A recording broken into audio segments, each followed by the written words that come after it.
like to start actually by thanking all the organizers today for inviting me. It's a great pleasure to speak to alumni from RCSI. I didn't do my undergrad in RCSI, but it's a very well-respected institution and now university. So it's my great pleasure to speak to you, what is, I think, still your afternoon. So I'm going to extend a little bit from what Ciaran was saying. I'm going to go into a little bit more of the nuts and bolts of how we might measure burnout, because I think it's really important that we can test our own burnout so we can actually act on whatever the result might be. I tend to look at it on burnout results as either being in the green, the amber, or the red zone. And if you're in the amber or red zone, well, then we need to do something about this. And we only have 20 minutes, but hopefully in the subsequent videos that we'll have over the next 8 weeks or so, we'll give you a bit of a deeper insight in terms of practical tools that can enable you flourish in the clinic, as we mentioned here. So Laura, if we could move to the next slide, please. Thanks very much. So Ciaran gave you the three components of burnout. I'm going to give them to you in a slightly different context. And the context I'm going to give you is in the context of Christina Maslach. So Christina Maslach developed the Maslach Burnout Inventory some time ago, and really it's the gold standard globally in terms of researching burnout and its impacts. And as Ciaran mentioned before, we're talking about here exhaustion, cynicism, and achievement or accomplishment. Now, Christina Maslach views the separate components of burnout, number one, as specifically emotional exhaustion, which I'm sure we've all experienced at some stage. But as we further climb up the burnout tree, we start experiencing more and more. And number two, in terms of increasing levels of burnout, we start to experience an increase in depersonalization. And as Ciaran mentioned, depersonalization is all about cynicism. Specifically, in this case, we're talking about a decrease in self-compassion for you as a clinician, for you as a person, for you maybe as a parent or a friend, but also decreased compassion for your colleagues, decreased compassion for management, decreased compassion for those around you, and specifically patients. So sadly, with increasing burnout, we have a decreased compassion for ourselves and those around us, including patients. And then finally, we have a decreased sense of personal achievement. We really feel like we're on that treadmill to nowhere. And really, this triumvirate here forms the really dreaded red zone of burnout. And the more burnout increases, the more these symptoms begin to emerge in our working lives and sadly in our private lives as well. So if we could move to the next one, please, Laura. So I give a lot of these talks to undergrads, to postgrads, and clinicians, and all different types of healthcare workers in the workplace. And I bore people to death with this long used analogy of when we used to get on an airplane, and hopefully we will get on an airplane soon again, that when the aircraft, before it's about to take off, the air steward tells us to please put our own oxygen mask on first before we attend to others. And for me, this is the most important analogy in terms of burnout, and especially for healthcare workers and especially for clinicians. I think we really need to reevaluate how we view ourselves as professionals and realize that actual self-care needs to be number one. I don't think healthcare professionals have been really, by and large, trained to value themselves as much as patients or the systems, but I think the 21st century and certainly now the recent pandemic has forced us to look at this crucial fact that we need to take care of ourselves first before we can actually become, as I've written here, effective leaders, colleagues, parents, friends, partners, or clinicians. So the next slide, please, Laura.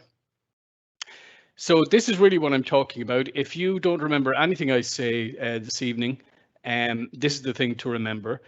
Please, please, please put a reminder in your phone this evening to test your own burnout score and have it set to repeat every 6 months and do it for as long as your career lasts. And I think you will reap the rewards if you can do this.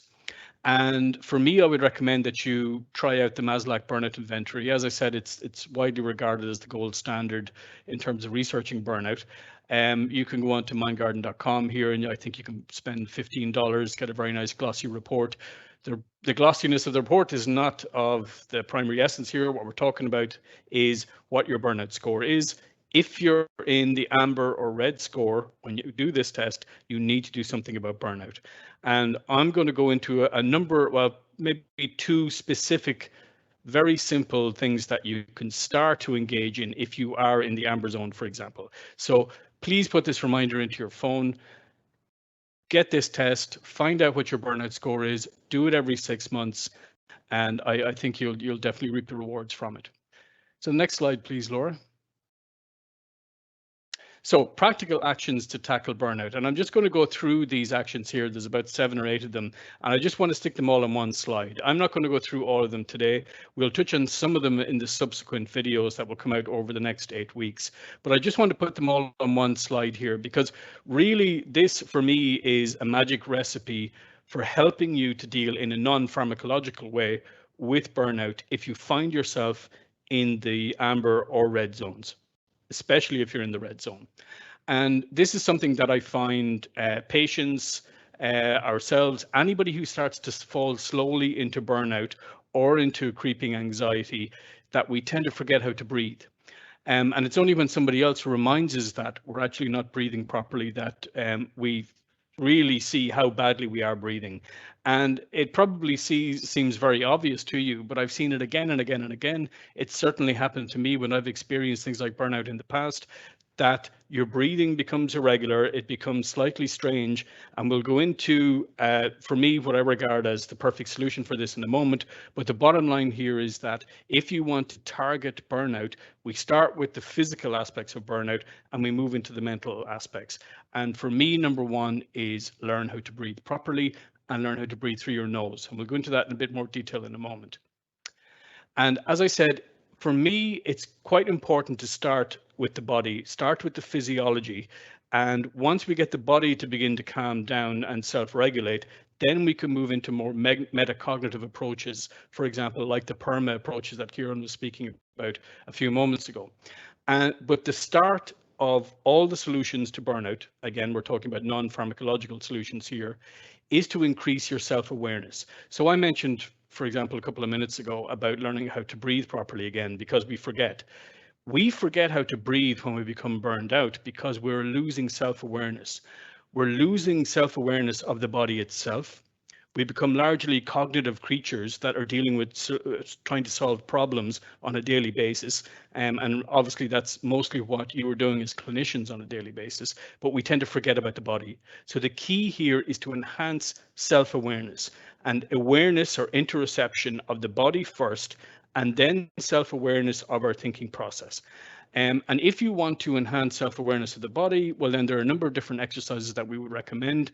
And everything that we suggest today and in the subsequent videos, they're all based on empirical evidence. So everything here has a research backbone and research context.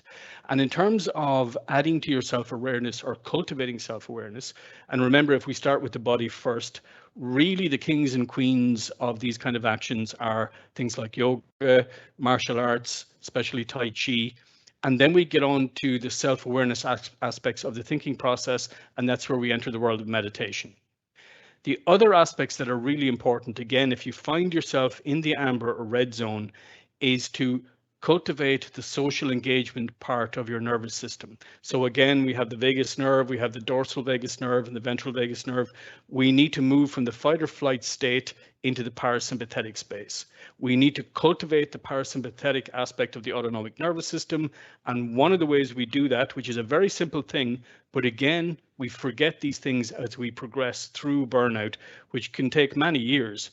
We need to cultivate relationships, not just our immediate relationships, but our friends, and then the outer circles again, in terms of our communities at large. And I think one of the benefits of COVID-19 has been that many communities around the world actually have been reinvigorated, with people realizing what they have in their localities, perhaps in their local 5-kilometer zones. Another very, very simple thing, and many of you may have realized this already, maybe you're fantastic singers, I'm not, sadly, but it's another crucial, very simple, and it might seem innocuous to you right now, but this is a very, very important practice, and it's singing. And when you engage singing, you're engaging again the ventral vagus nerve. The ventral vagus nerve then will send signals back to the brain and the rest of the body, where we're going to calm the immune system down, the hormone system down, the limbic system down. We'll get recontrol of the prefrontal cortex, and we get logic control of the system again, and the body starts to calm down. And singing is a very, very effective way of doing this. Again, a lot of research out there. Being creative is another way. Again, these things in isolation might seem like very innocuous things, but there's a sound empirical evidence underneath them. When you combine them, you start providing a solution to burnout. Another one is therapeutic massage, for example. And here we're talking about the love hormone oxytocin. We're talking about mirror neurons in the brain. And again, we're talking about reactivating the social engagement system and the parasympathetic component of the autonomic nervous system. So the next point there, please, Laura. So again, this slide, I'm trying to put everything for you in one slide. Imagine if you had a big toolkit that you could dip into. The final component for me then is enhancing self-awareness of your thinking process. And again, remember, burnout for me is about losing awareness, not just of your body, but also of your thinking process. You might remember what Ciaran spoke about before with the Stoics and their opinion that the thinking process itself actually was the enemy. So in effect, you become your own enemy in this context. Now, this is not saying that you are the cause of burnout, but if we want to tackle burnout on a personal level, this is how we approach it. So creating awareness of the body first, and then moving into self-awareness of the thinking process. So not only metacognition, so thinking about thinking, but also perhaps engaging psychotherapy. Maybe we have blind spots from our past or blind spots in terms of how we engage with other human beings.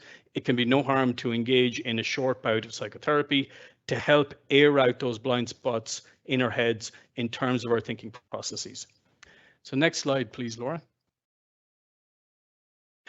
And this is a very Stoic-like analogy. Again, it's very similar to the thoughts of Marcus Aurelius in his book Meditations. And this is actually a Buddhist analogy, but it's very similar to the Stoics, as I said. And really, this is all about the thinking process and how the thinking process becomes the problem in burnout from a personal level. So again, I'm not saying for one moment that the organizations that you work in might not have issues, that management don't have issues, that patients aren't difficult sometimes. I'm not talking about any of those external things. I'm trying to give you an insight into how you can start in yourself to maybe manage burnout or mitigate it if you're in the green zone, hopefully. And the bottom line of the twin arrows of suffering is this. And this is very self-aware, I'm sure, but I'm going to remind you anyway.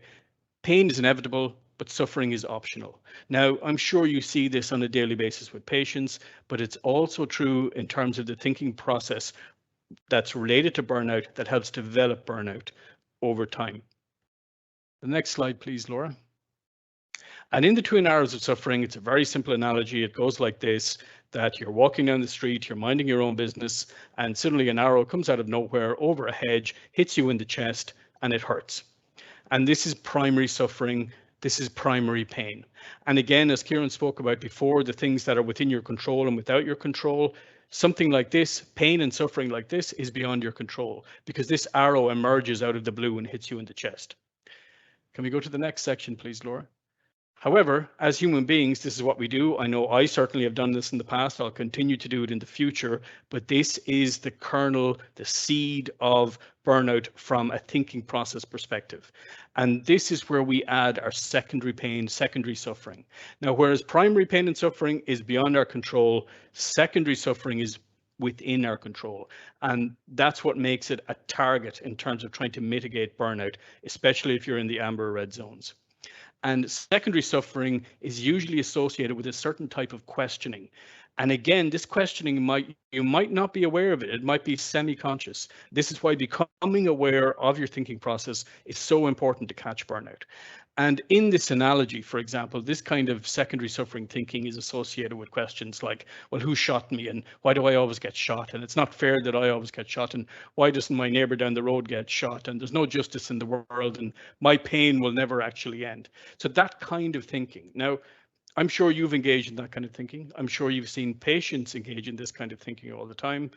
And for me, this is one of the root causes. Again, the Stoics have written reams about this topic, but for me, this is the central focus. So we need to target this type of thinking if we're going to do something about burnout, especially burnout developing over time. So the next slide, please, Laura. So how do we learn to do this? And that's what I'm going to talk to you about, again, with two specific key techniques. So the next one, please, Laura. So again, I just want to have a brief recap here, Laura. So if we could just go through the end of the animation of this slide, please. So just to remind you that awareness is the solution here. We start with awareness of the body because sometimes we forget about the body. So we forget how to breathe, for example. We cultivate relationships. We cultivate action in the community, especially conscious exercise programs like yoga, like different types of martial arts, like Tai Chi, for example, maybe Pilates, but conscious exercise, it's really important. We engage in creativity. These are the components of PERMA you might remember Ciaran talking about before. These are the different solutions to burnout as it develops. Music is really important. As I said, singing is really important. Cultivating human touch can be very important. And then finally, once we've enhanced awareness of the body, we move to awareness of the mind and the thinking process. And that's where we arrive at our targets of the secondary type of suffering that I gave you before in the twin arrows analogy. So the next slide, please, Laura. So number one, as I mentioned, we're going to talk about the breathing process. We lose awareness of the breath, especially when we become burnout over a period of time. So we need to actually relearn how to breathe properly. This is a profoundly simple exercise, very, very simple, but hugely impactful. If we gave you a heart rate variability monitor right now and we asked you to practice this kind of breathing, we would see your heart rate variability smooth out and become normal, especially if you were experiencing a difficult day, for example. So if we move into the next slide, please, Laura. So I'm sure you're all very aware of the respiratory sinus arrhythmia. And we know that when we inhale, we have a slight imperceptible increase in heart rate. And likewise, when we exhale, we have a slight decrease in heart rate. And this is a lovely, nice, smooth, coherent picture here. And we know that when we inhale, in terms of the respiratory sinus arrhythmia, we're talking about activating the sympathetic branch of the nervous system. And when we exhale, we're talking about activating the parasympathetic branch and the ventral vagus nerve, for example. So this is the key to breathing then. If we can use the breathing process, not just for the biochemical process of increasing oxygen saturation, et cetera, but primarily in this case for calming down the heart rate, but also igniting the parasympathetic response, because burnout is associated with a sympathetic autonomic nervous system in overdrive. So the next slide, please, Laura. So the simple solution here is 5 seconds in, 5 seconds out, and then holding for 5 seconds. So it's a very simple process, triangular breathing, 5 in, 5 out, and then hold for 5. And do all of this through your nose. That's why you have a nose to breathe through. Don't breathe through your mouth. There's many, many different biochemical reasons why we breathe through our noses, why we forget to breathe through our noses. Again, when we move into the burnout state, our breathing becomes irregular. It's not gentle. It's not slow. It's not deep into the diaphragm and into the belly. So it's not regular. And therefore, over time, this has an impact on the cardiovascular system, including the respiratory sinus arrhythmia. If you're interested in this, and maybe some of you are, I would really recommend this book called The Breathing Cure by an Irish scientist called Padraic. If you have anxiety and insomnia, I've used this in a clinical context, very effective. I've used it myself. It's very, very effective. It's very simple. Nobody needs to know you're doing it, but the key here is that it's gentle. So if you put your finger under your nose, you should not be able to detect the breath being inhaled. Gentle, slow, deep, and through your belly. You can practice this anywhere, anytime, day or night. Please, please, please engage this, especially if you're feeling the pinch of anxiety or the pinch of burnout as it emerges, and especially if you test your score and you're in the amber or red score. So next slide there, please, Laura. And for those of you who don't like counting and would prefer to use shiny things like apps or other different devices, I recommend this free app that you can download on Android or Apple. It's very useful actually, and sometimes it's actually quite nice, I find personally, to have something in front of me that actually takes the whole process away from me, that I can look at for 2 minutes, that I can disengage with, in terms of the things around me, and I can focus on the breath and reignite my breathing properly. So I recommend that you download this if you're interested in apps that, we all have ubiquitous access to phones now. So the next animations, please, Laura, thank you. And if we just go to the end of this here. So again, I've given you the reasons why the respiratory sinus arrhythmia, why this is all important. And there's also a website there called exhaler.com that you can access on your laptop or PC. But the bottom line is that you engage this kind of breathing. You don't need an app. You don't need anything on your PC. You don't need a biofeedback device. All you need to be able to do is count to 5, in, out, hold for 5, and then that will help you regulate your breathing process.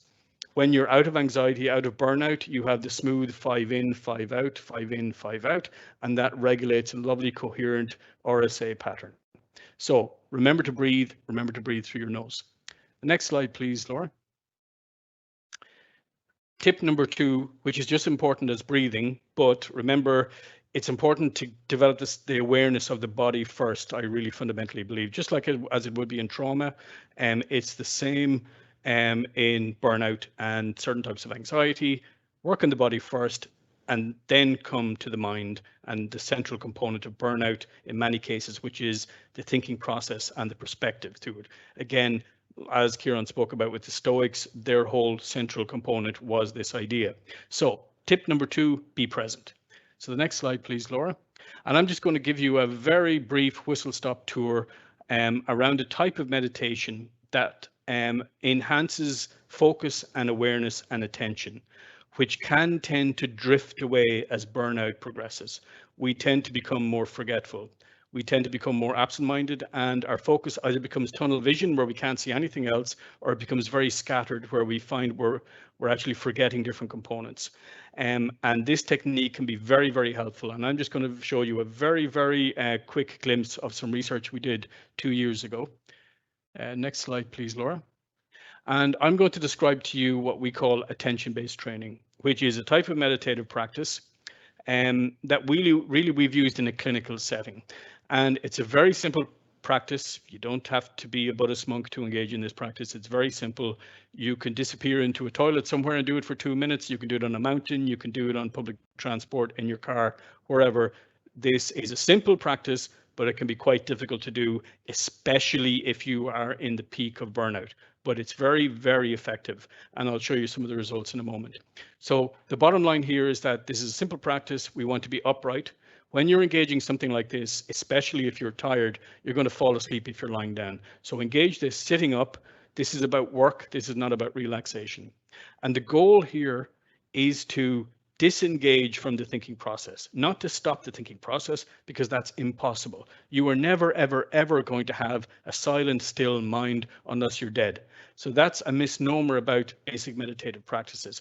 We're talking about disengaging from thoughts, memories, emotions, and sensations on a second-by-second basis. That's the core element of this practice. Now, if I close my mind or my eyes at any given time, my mind is a whirlwind of lots of different things, from very inane to maybe some troubling things. So it could be focusing from my career back to what I'm going to have in terms of an omelette tonight for dinner, for example. And the mind bombards you all the time with this type of thinking. It also bombards you with an itchy foot, or with a memory from the past, or maybe your dog is wet from the rain outside and a smell, and then maybe a memory triggers an emotion. So we're triggered all the time. So what do we do when we close our eyes? So we hold on to something, and we hold on to an anchor, and that anchor can be the breath itself. So we've seen how important the breath is. We can use the breath as an anchor to help us disengage from thoughts, memories, emotions, and sensations on a second-by-second basis. Now, a lot of the imaging would show that when you disengage from being dragged away with the thinking process and come back to the breath, you're actually strengthening a number of different brain components, including the links between the prefrontal cortex and the limbic system. So there's a lot of research out there on this, and we don't have time to go into this right now, but this is a very simple but very powerful practice. So the basic core practice is, as you see here on the right, is you set your timer for 2 minutes. You don't need longer than that, especially at the start. Close your eyes, your anchor is the breath. You will be bombarded with the itchy foot, with smells, emotions, memories continuously. Every time you encounter one of these things, you come back to the breath. Every time you come back to the breath, it's like strengthening a muscle. It's like doing a bicep curl in the gym. Your timer goes off and then you're finished. And we recommend you do this every day, morning and evening, or whenever you need it, just like the breathing practice. So next slide, please, Laura. So again, this is just a very quick look into some of the research that we did a couple of years ago. We went into the largest emergency department in Ireland, which is St. James's Hospital in Dublin. We looked at administrative and clerical members of staff, medical members of staff, and nursing, and divided them into a randomized control trial, 2 groups, control, which was a waitlist control, and the intervention itself. And again, I just want to very briefly just take you to 2 different components here. You'll see that TNF-alpha, which is a pro-inflammatory cytokine, obviously involved with immune regulation and fighting different types of immune responses, or fighting bacterial and viral responses. You can see that in the medical group here, which is in yellow, it's at its lowest point. When we drop down to salivary cortisol, which is obviously a stress hormone, we can see in the medical group that the highest amount of salivary cortisol is in the medical group. Now, the highest amount of burnout, as tested by the Maslach burnout inventory, was also in the medical group. So what we have here in summary is a decreased TNF-alpha, again, not an elimination of the immune response, but a decreased pro-inflammatory cytokine in peripheral cells from messenger RNA.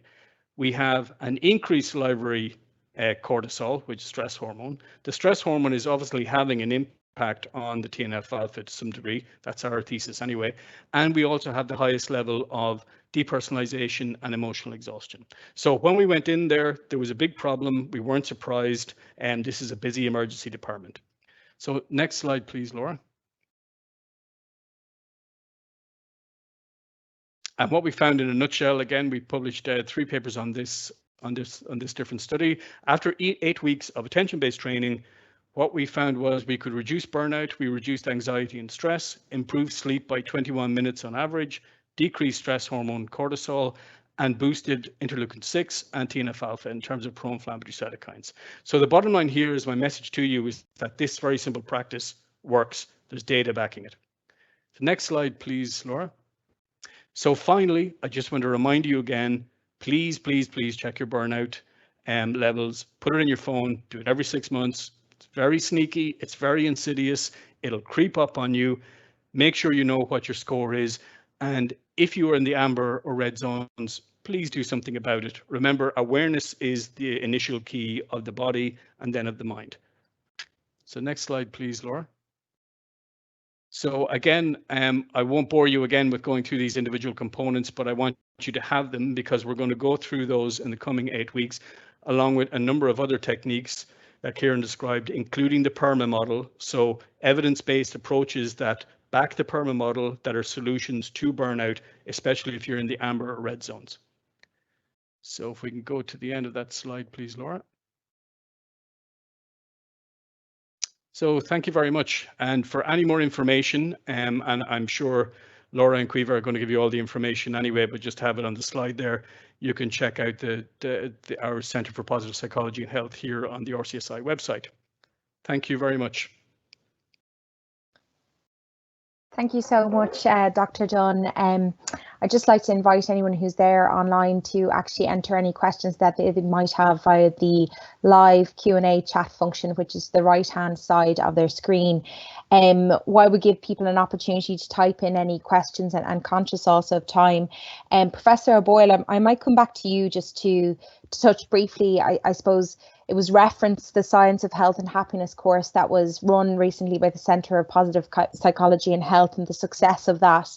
But I do have a question in relation to Seligman and the PERMA framework. Have you experienced, or is there even a danger out there that putting a framework around something such as positive psychology, that it could be perceived or even received as prescriptive, you know, whether it's within an organization or at an individual level, and what would you be your experience of that?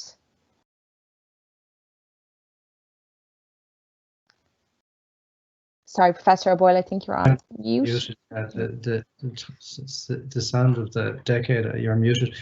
Yeah, it's a good question. I don't think so. I think that the reason for having a model like PERMA, and it's very useful to put H onto the end of it because that's health, is that there are many ways up the mountain, you know, and for somebody who, for example, isn't feeling a lot of positive emotions, and some people simply don't, it doesn't mean they can't be happy. There are other elements that they can look to, like meaning, like personal relationships and so on.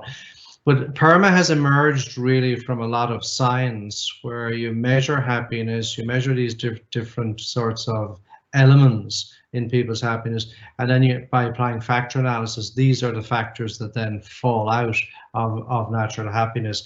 So the value of having a model like this is that it helps people, just like the Maslow inventory does, it helps people to self-assess and say, really, one of the things that I need to focus a little bit more on is making my life more meaningful, being involved in more meaningful activities, or I've really let my personal relationships just drop off maybe too much. I need to work on that, and that's the advantage of that. Just briefly then, for anybody who's interested, again, we'll be putting up, you know, each of these short sessions, 5-10 minute sessions on various aspects of this. But the Science of Health and Happiness program was developed for anybody with an interest in this. It was myself, Padraic, and our colleague, Dr. Meehan. And what we've done there is we have used evidence-based research to distill out a whole range of things that people can do to increase their well-being. We expected about 400, 500 people to do that course. I mean, at the moment, there are nearly 28,000 people registered doing that course. It's available, it's online, it's free. It goes to the RCSI's mission to empower people to improve their well-being. If anybody's interested and they navigate to our website, they'll get the access to it there. I think we'll be making these slides available, so the website will be also available there for anyone interested. Great, thanks so much. And Dr. Dunne, I might actually ask you one or two questions as well. I found it interesting when you're talking about the ABT, the attention-based training, and the training aspect of it, and taking those 2 minutes to train yourself. And this may seem like how long is a piece of string, but for alumni out there who decide to undertake that ABT piece, how long should they stay trying those 2 minutes every so often? How long until it becomes habit, you know? Okay, thanks, Caoimhe. Yep, and it is how long is a piece of string, but there is an answer to it, believe it or not. So researchers in University College London have shown that it takes, the mean number of days for a new habit is actually 66. And some lucky souls can get it earlier, but most of us mortals actually are pushed out way beyond into the 100 days, that kind of thing. So that's how long it takes to make a habit stick. But that's only if you're engaging the habit on a daily basis, and humans aren't great at doing that. So one of the things we will be putting up on one of the videos will be how to make a habit sticky, because I think we do patients and ourselves a great service by not having something to hang our hat on in terms of making habits sticky. Because, you know, it's all very well and good to talk about things like ABT or eating better or exercising, but if we can't, you know, form that sticky habit, well, then it's kind of pointless. And in terms of the magic number of ABT, the real physiological impacts start kicking in at between 8 and 10 minutes daily.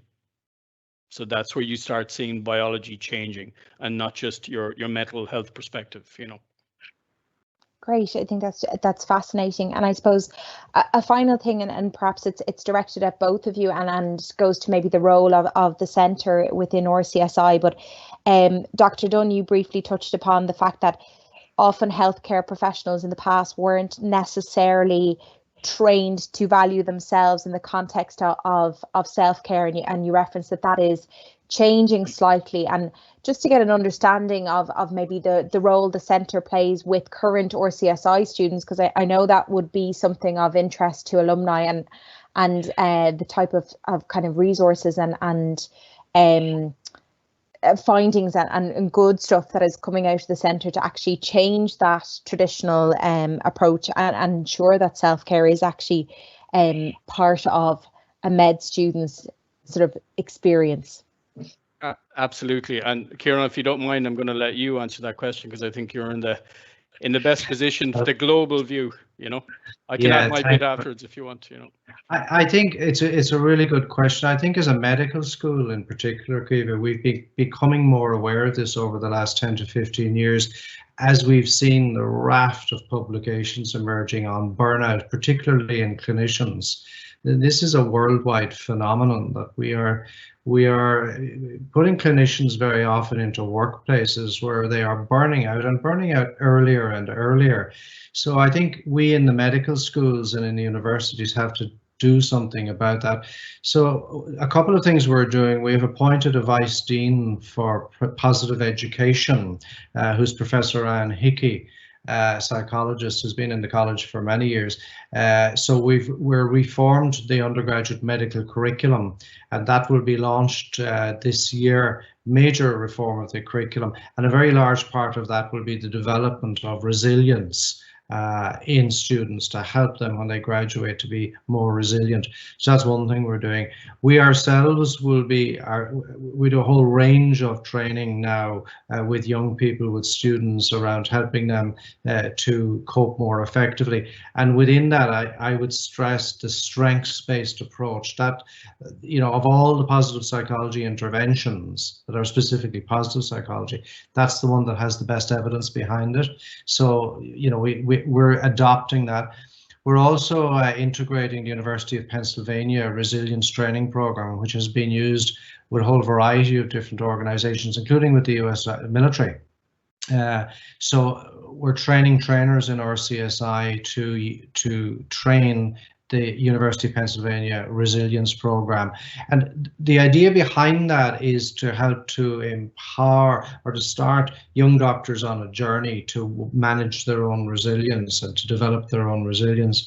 The final thing I'd say about that, there was a study done by two researchers in the RCSI recently, where they asked consultants, successful clinical consultants in their 50s and 60s, what was the one piece of advice they would give to their 20-year-old self. And by a mile, the most common piece of advice they would give to their 20-year-old selves was, watch your work-life balance. And I think that's really interesting. So this is very timely. We need a healthcare system in which people can function well and flourish, not burn out. Doctors and nurses are too valuable a resource to be burning them out in the workplace. That's great. Well, thank you so much for that, Professor Boyle and Dr. Dunne. We're delighted to have you on this evening. This evening in Ireland, and at about 5 o'clock over in the States.